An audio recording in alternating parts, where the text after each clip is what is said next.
আপনারা তো অনেক ধরনেরই সয়াবিনের তরকারি খেয়েছেন, এইভাবে একবার পাঁচ ফোড়ন দিয়ে নিরামিষ সয়াবিনের তরকারি খেয়ে দেখুন, খেতে দারুণ হয়। ভিডিওটা দেখার জন্য আপনাদের কাছে অনুরোধ রইল। এর মধ্যে বসিয়ে দিলাম একটা বাটি, বাটির মধ্যে দিয়েছি আমি জল। সয়াবিনগুলো দিয়ে সামান্য নুন দিয়ে ভালো করে সয়াবিনগুলো সেদ্ধ করে নিতে হবে। এদিকে সয়াবিনগুলোর মধ্যে ফুট চলে এসেছে আর সয়াবিনগুলো অনেকটা ফুলেও এসেছে। সয়াবিনগুলো সেদ্ধ হয়ে গেছে, গ্যাসটা বন্ধ করে একদিকে রেখে দেবো। ততক্ষণ আমি মশলাটা দেখিয়ে দিই। এখানে নিয়েছি আদা, টমেটো আর কাঁচা লঙ্কা উপকরণকে পেস্ট করে নেব। এইদিকে পেস্ট হয়ে গেছে, পেস্টটা একদিকে রেখে বসিয়ে দিলাম। কড়ার মধ্যে দেবো তরকারি মেন মশলাটা।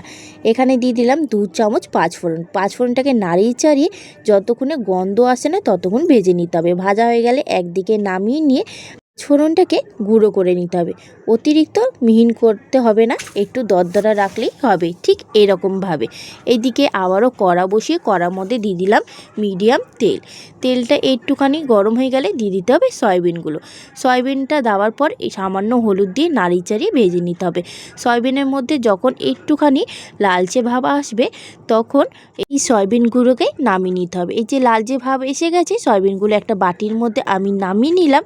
আবারও কড়ায় সর্ষের তেল দিয়ে তেলটা গরম হয়ে আসলে দিয়ে দিতে হবে একটা তেজপাতা আর 1 চামচ পাঁচফোড়ন। পাঁচফোড়নটা এখানে একটু বেশি অ্যাড করতে হবে।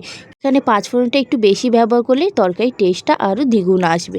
এদিকে ডুমো ডুমো করে আলু কেটে নিয়েছি, পাঁচফোড়নটা ভাজা হয়ে গেছে। পাঁচফোড়নের মধ্যে এখানে অ্যাড করে দিতে হবে কেটে রাখা আলু। আলুটা নাড়ি চাড়িয়ে দিয়ে দেবো এখানে সামান্য হলুদ, যাতে আলুর কালারটা আরও সুন্দর হয়। এদিকে আলুটা ভাজা হোক, ততক্ষণ আপনাদের মশলাটা দেখিয়ে দিই।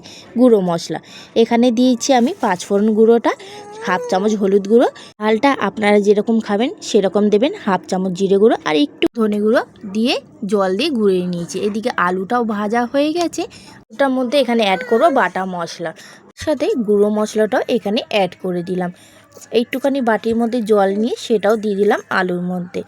এবার এখানে আমি অ্যাড করতে ভুলে গেছিলাম গোলকি গুঁড়ো, সেটাও অ্যাড করে দিলাম। মশলাটা যখন একটুখানি ফুটে যাবে তখন এখানে অ্যাড করতে হবে টমেটো কুচি। এখানে আমি একটা টমেটো কুচি ব্যবহার করেছি, যেহেতু আমি আগে নুন দিইনি। এই সময় অ্যাড করতে হবে স্বাদ অনুসারে নুন। নাড়িয়ে চাড়িয়ে ভালো করে কষিয়ে নিতে হবে। আমার ভিডিও যদি আপনাদের ভালো লেগে থাকে অবশ্যই একটা লাইক কমেন্ট করে দেবেন, আর যারা নতুন দেখছেন অবশ্যই চ্যানেলটাকে সাবস্ক্রাইব করে দেবেন। কষানোর দিয়ে তেলটা ছেড়ে এসেছে, এই সময় এখানে অ্যাড করব আমি সয়াবিন যেটা ভেজে রেখেছি সেইটা। সয়াবিনটা দিয়ে 2 মিনিট নাড়িয়ে চাড়িয়ে আবারও কষিয়ে নিতে হবে। এদিকে কষানো হয়ে গেছে, এখানে অ্যাড করব 1/2 কাপ জল। এখানে জলটা আমি কম ব্যবহার করেছি, যেহেতু আলুটা অনেকটাই সেদ্ধ হয়ে আছে তার জন্য। নাড়িয়ে চাড়িয়ে আমি 5 মিনিটের জন্য এখানে ঢেকে দেবো মিডিয়াম আঁচ করে। 5 মিনিট পর আবারও কড়ার ঢাকনাটা খুলেছি। এদিকে জলটা অনেকটাই শুকিয়ে গেছে, আপনাদের দেখাচ্ছি আলুটাও পুরোপুরি সেদ্ধ হয়েছে কিনা। এদিকে আলুটা পুরোপুরি সেদ্ধ হয়ে গেছে, গ্যাসের ফ্লেমটা বন্ধ করে নামিয়ে নেবো একটা বাটির মধ্যে। রেডি হয়ে গেছে পাঁচফোড়ন দিয়ে নিরামিষ সয়াবিনের তরকারি। রুটি, পরোটা, লুচি সবার সাথে এই তরকারি খেতে পারবেন। খেতে কিন্তু দারুণ হয়েছিল। আপনারাও একবার অবশ্যই বাড়িতে বানিয়ে দেখবেন, আর অবশ্যই আমাকে কমেন্টে জানাবেন যে তরকারিটা কেমন হয়েছে।